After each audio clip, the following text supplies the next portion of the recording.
বাস্তবতা থেকে একটা জিনিস শিখেছি, চুপচাপ মেনে নিলে সবার কাছেই ভালো থাকা যায়। কষ্টে থাকা মানুষগুলো সবসময় একটু বেশি হাসি খুশি থাকে কষ্টগুলো লুকানোর জন্য। আকাশ রং বদলায়, সে তো মানুষের প্রয়োজনে।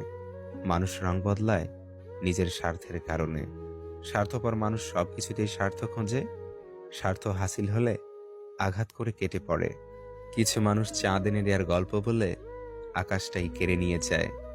ঋণ পরিশোধ করা যায়, কিন্তু উপকার কোনোদিন শোধ করা যায় না। হিংসা করে অন্যের ক্ষতি সহজেই করতে পারবে, কিন্তু কোনোদিনও নিজের উন্নতি করতে পারবে না। সুখ কখনো জোর করে জীবনে আনা যায় না। যখন আসে সবকিছু নিয়েই আসে, যখন যায় সবকিছু নিয়েই যায়। পুরুষের ব্যক্তিত্ব তার কথায়, নারীর ব্যক্তিত্ব তার আচরণে।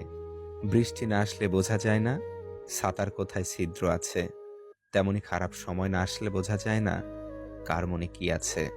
শেখার মধ্যেও পার্থক্য একটা আছে। বই থেকে শিক্ষা গ্রহণ করলে ঘুম চলে আসে, আর জীবন থেকে শিক্ষা গ্রহণ করলে ঘুম উড়ে যায়। কাউকে কখনো ছোট ভেবো না, কারণ একটা কথা সবসময় মনে রাখবে, 5 টাকা দামের পেনও কিন্তু 5 কোটি টাকার চেক লেখার কাজে লাগে। আপন যখন পর হয় তখন সম্পূর্ণ ত্যাগ করতে হয়, এছাড়া কোনো গতি থাকে না। জীবন তখনই সহজ হবে যখন অন্যের উপর আশা কম থাকবে আর নিজের উপর ভরসা বেশি হবে।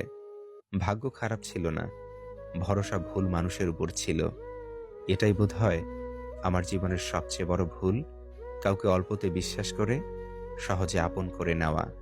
যেটা সহজে পাওয়া যায় সেটা হলো কষ্ট, যেটা কষ্ট করে পেতে হয় সেটা হলো সম্মান, আর যেটা মন থেকে পাওয়া যায় সেটা হলো ভালোবাসা।